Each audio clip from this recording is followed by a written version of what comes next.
Pelaku pariwisata lokal Bali meminta kepada pemerintah agar dilibatkan dalam persiapan open border pariwisata Bali untuk wisatawan internasional yang direncanakan Juni sampai Juli mendatang. Selama ini event-event yang digelar di Bali dipersiapkan langsung dari pusat.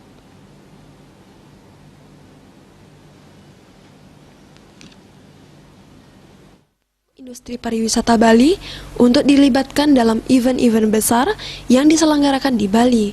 Sebab dari segi fasilitas dan modal anggaran yang telah dibentuk di Bali siap menangani event-event pusat. Pengamat pariwisata Panudiana Kun mengatakan, saat ini hotel di Bali sudah siap bahkan menunggu untuk dilakukan open border. Tenaga pariwisata saat ini juga telah melakukan vaksinasi sehingga nantinya bisa zona hijau. Open border ini tentu akan sangat berdampak terhadap pelaku pariwisata. Tidak hanya pelaku pariwisata, hal ini juga nantinya akan berdampak terhadap transportasi online.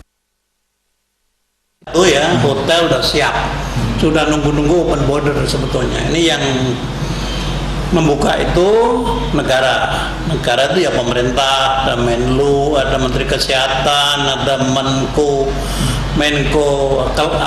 Maritim, Menteri Pariwisata, macam-macam, Pemda, Gubernur, Bupati, dan sebagainya. Jadi kita ini dilibatkan, karena sekarang semua pekerja pariwisata harus divaksin semua kan, supaya Bali hijau. Karena nanti 70% penduduk Bali itu divaksin semua.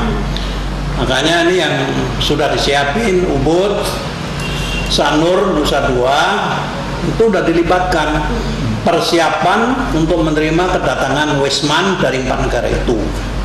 Ya ada dampaknya, karena kalau itu ada kegiatan event, misalnya ada seminar, ada wedding, ada work from home, itu ada jelas hotel yang kosong diisi, beliau juga makan 3 kali, makan pagi, makan siang, makan malam, mungkin juga beli oleh-oleh, transportasi juga, mungkin taksi juga bisa hidup, Grab bisa hidup, semua begitu. Jelas ini kan perlu kegiatan ekonomi. Dalam situasi yang tidak biasa ini, seyogianya diberikan kesempatan untuk menjadi pemain di daerahnya sendiri saat open border wisatawan ke Bali. Agung Ria dan Andika, Bali TV.